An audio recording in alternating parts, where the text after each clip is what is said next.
Group. That's probably the nicest way I can put it. As you guys look at this map, it is comprised of a variety of different ethnicities. All these groups are attempting to peacefully coexist within an empire that is barely hanging on.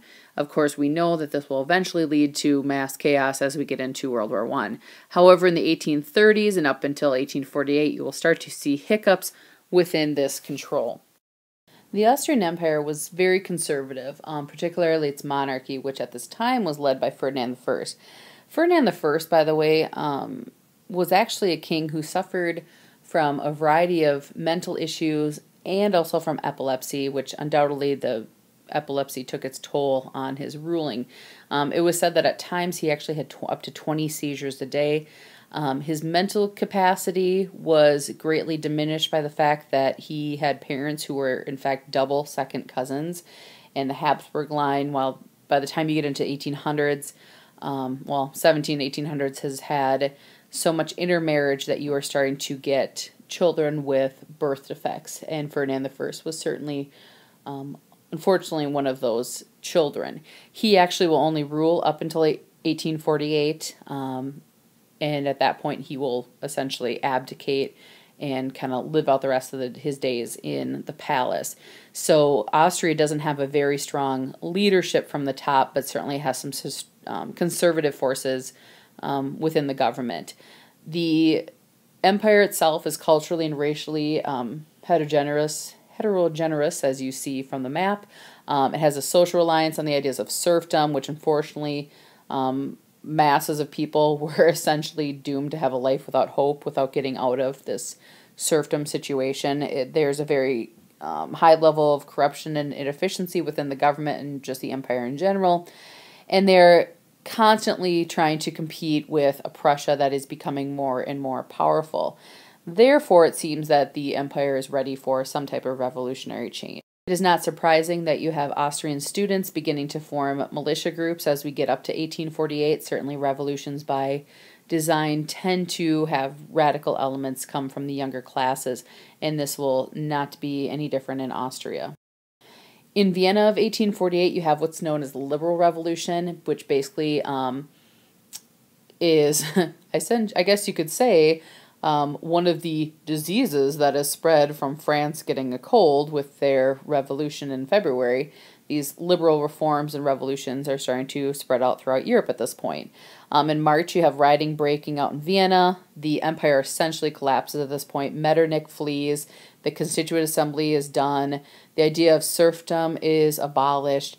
And the revolution begins to wane when they start to, at one point, feel like they're getting some success, but ultimately their government that they put in place fails to govern effectively and the revolution is over. What they do get, however, is a new emperor in France, Joseph I. If you guys look at his reign, you will notice, of course, that this is the guy who will be in charge up until 1916. He certainly was hoping to officially step aside.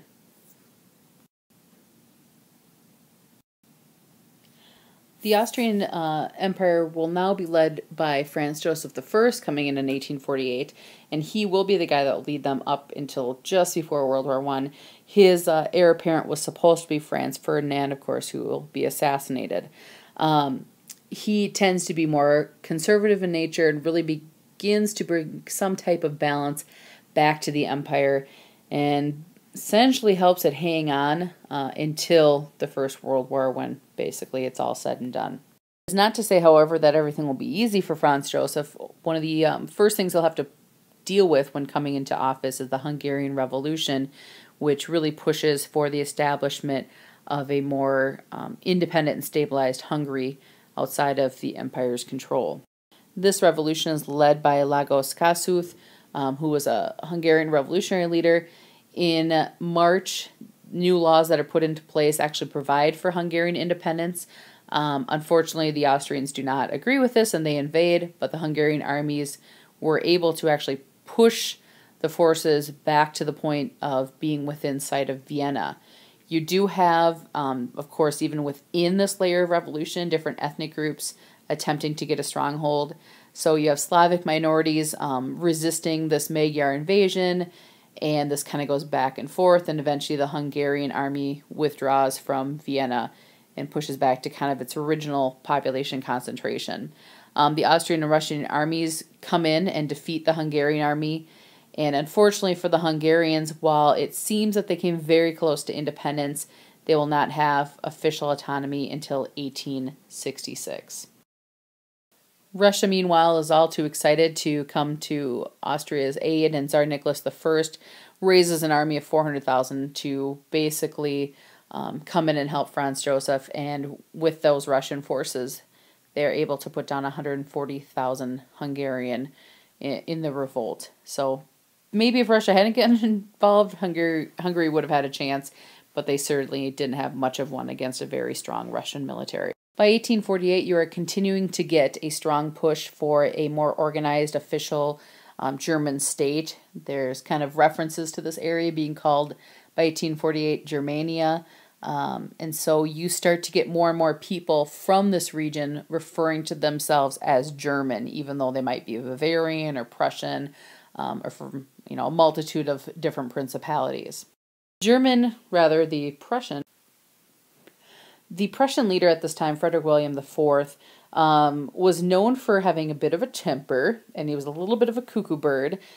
He was staunchly anti-liberal, but he believes in the idea of kind of that King Arthur myth, and he's big into medieval romantic literature, apparently, and the ideology. He's also big into agriculture, and sometimes you kind of got a sense of whether or not he was really someone that wanted to rule or merely while away his days in a nice little countryside and whatnot.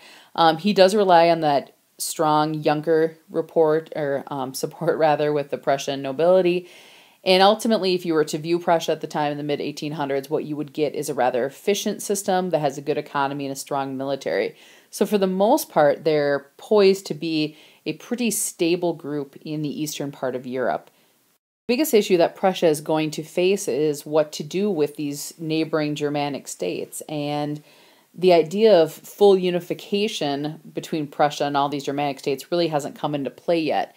You have, of course, these revolutions in France that start to spark these minor revolutions in many of the German states. Austria and Prussia, you would have expected in normal times to intervene and crush these revolts, and it just wouldn't have been a big deal. But with that Vienna Revolution leading to the fall of Metternich, Austria is not in a position to do much. And then when riots break out in Berlin, the Prussian army goes in. They efficiently get rid of the revolutionaries, but then the king has horrible advisors or who knows what. Maybe it was just his attitude. But he withdraws the troops and essentially hands back any kind of Prussian liberals that lived in that area a big victory, and so they're allowed to continue to kind of keep their revolution and rebellion going. Other princedoms will collapse when Prussia starts to pull out more and more of its military, and basically the liberal forces kind of call their bluff. In Frankfurt, you will get a new assembly created by the German liberals. This is basically their national assembly, and they're allowed to do this because Prussia essentially has left the scene. What they push for is universal suffrage. Their delegates, for the most part, come from the middle class. They do have a debate over the state of the monarchy. Should the Habsburgs be in charge, or should the Hohenzollerns from the Prussian nobility be in charge? They end up choosing the Austrian Habsburg Archduke John rather than the King of Prussia. And the reason why is he was a known liberal sympathizer, and the other concern is that they couldn't really guarantee the loyalty of the Prussian army. So there's a couple of different things at play. Unfortunately, when it's all said and done, they probably did not choose wisely. So ultimately, what you get for a time is basically three Germanys. You get the chunk of the German Confederation that's controlled by the Austrian Empire. You get a chunk owned by really this Frankfurt Assembly, and that's in gold. And then you get the Prussian influence in green that encompasses Berlin. And if you're trying to look at these three different Germanys, you basically have three different centers of control out of Frankfurt, Berlin, and Vienna, which also incidentally happen to be the locations of these revolts. So it is a very divided area and seems to be a long way from any kind of decision on unity. Prussia will eventually have a resurgence, so to speak, in kind of some surprising areas, and I'm sure on this slide I will not pronounce some things correctly, so I apologize to my German-speaking students. The Prussian army actually will move back into play when they crush this new Polish Grand Duchy that is created, primarily because it's far too close to their border, or far too close to their control center for their liking.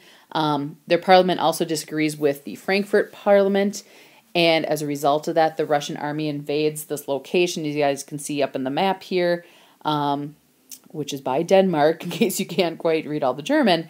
But the Prussian army invades an area known as Schleswig-Holstein, which was actually done at the request of the Frankfurt Assembly. Essentially, the Frankfurt Assembly wanted access to this location, and they kind of teamed up to do it. This horrifies the liberal movement internationally. They can't understand why this Frankfurt Assembly would be willing to do something like this. Great Britain and Russia actually threatened war with Prussia